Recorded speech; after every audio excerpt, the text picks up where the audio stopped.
Aslan ve yükselen burcu Aslan sevgili dostlar. Evet, yeni hafta 24 Haziran haftasında tüm gökyüzü sizi biraz böyle yavaşlatmak üzere sanki çalışıyor. Çünkü Oğlak burcundaki dolunay iş, sağlık alanınızda meydana geldi ve bu hafta boyunca da bu Oğlak burcu dolunayı, yani ayın ışığı böyle küçülmeye başladıkça da daha somut sonuçlar getirecek. Bazı aslanlar işle ilgili bazı yeni projeler, yeni gelişmeler, sağlıkla ilgili bir takım yeni tedaviler veya kontroller, check-up'lar, bunun gibi konular gündemlerinde olabilir.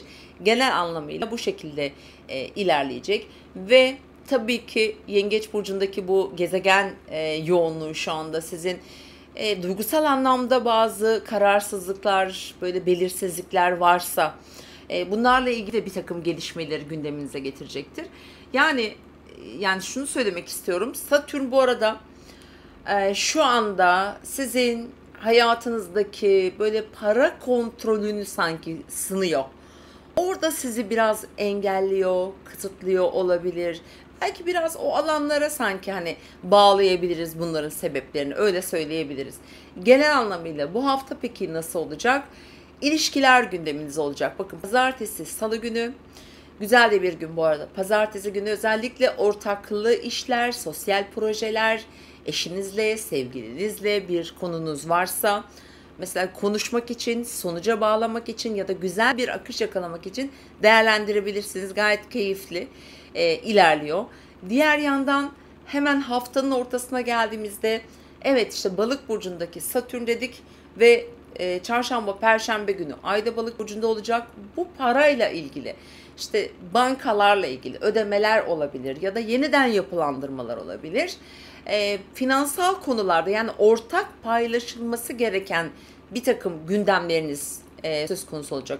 Ve eğer burada bir gün lazımsa, evet ben çok önemli bugün bir işim var derseniz bu hafta için perşembe günü kesinlikle kullanmanızı tavsiye ederim. Önemli, gerçekten güzel destekler günü perşembe günü. Merkür Satürn üçgeni var. Aynı zamanda ayın Güneş'le üçgeni var. Sizin destek alacağınız, destek bulacağınız bir, hatta böyle hiç beklemediğiniz birilerinden destek bile alabilirsiniz. Gerçekten hiç bilmeden, anlamadan bir şeyler çok çabuk böyle kolaylıkla çözülebilir. Diyelim bir vergi dairesinde bir işiniz var ya da böyle devlet kurumunda bir işiniz var. Gerçekten güzel anlaşmalara imza atılabilir, destek alıyorsunuz. Ve cumartesi gününe geldiğimizde bu haftanın gezeni sizsiniz. Evet, böyle küçük seyahatlere çıkabilirsiniz ya da böyle planlar yapabilirsiniz. Mesela cuma günü bir uzak hedefinizle ilgili bir gelişme olabilir. Eğitim, yayıncılık, ticaret, hukuki işler. Bunlar cuma ve cumartesi daha çok sizi daha belirleyici sonuçlar getirebilir. Bunlar eğer işinize, sağlığınıza bağlantılı işlerse ya da bir seyahat yaptınız ya da bir yerden haber bekliyorsunuz. Mesela bunu ben cuma ve cumartesi günü böyle bir gelişme olabilir diyebiliriz. Aslında tabii doğum haritanız eğer buna izin veriyorsa. Ve haftanın sonuna geldiğimizde pazar günü, burası önemli sevgili aslanlar. Çünkü Mars şu an Aslan burcunda. Oldukça çalışan aslanlar için söyleyeyim, mücadeleli bir süreç ve hafta sonu da burası mücadeleli. Aynı zamanda özellikle aileyi ilgilendiren meseleler yaşıyorsanız, bunlar mesela gayrimenkulde olur, yaşadığınız yerle ilgili olabilir, işle ilgili bir takım anlaşmazlıklar, böyle tatsızlıklar ya da memnuniyetsizlikler olabilir. Belki ortaklı işlerde de olabilir. İşte bunların daha böyle belirgin bir şekilde ortaya geleceği günler. Ve aynı gün Satürn Balık burcunda 16 derecede retro yapmaya başlayacak. Biraz önce bahsetmiş olduğum o finans kısmı işin biraz daha böyle, şimdi Satürn retro yapmaya başladığında geçtiğimiz son 4 ayı düşünün bir. Geçirdiğimiz son 4 ayı içinde bu alanda ne gibi konular yaşadıysanız, beklentilerinizde bir takım hızlı gelişmeler de olmuş olabilir ya da tam tersi de olmuş olabilir. Satürn şimdi 4 ay burada retro yapacak. Ortaklı işler, ilişkiler, evlilikler alanından doğacak bazı parasal konuları, ufak tefek krizleri çözüm bulma alanında çalışmaya başlayacak değerli aslan burçları.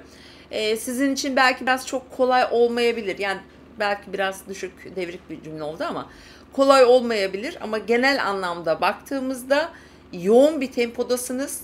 Çok yoğun bir tempo. Bu tempoyu iyi değerlendirin. Sonuç olarak Temmuz ayı bittiğinde, yani 22 Temmuz'dan sonra şu anda içinde bulunduğunuz durumun bambaşka bir hale geldiğini göreceksiniz. Hatta bir takım aslanlar yeni işlere, yeni projelere girişecekler sevgili aslanlar. Umarım her şey gönlünüzce olsun. Haftanın genelinde şunu da hatırlatmak istiyorum. İnanılmaz hassas bir haftadayız. Çok duygusalız. Duygu ve düşünceler arasında ciddi gelgitler yaşanabilir bu hafta. Böyle bam teli dediğimiz bir hafta. Sinirlenebiliriz. Birileri karşımıza çok sinirlenebilir. Mesela özellikle ilişkiler bakımından aslanları bu hafta bu anlamda özellikle biraz etkileyebilir. Biraz sakin olmak ya biraz mantıklı davranmakta fayda var efendim. Mutlu bir hafta diliyorum. Hoşça kalın.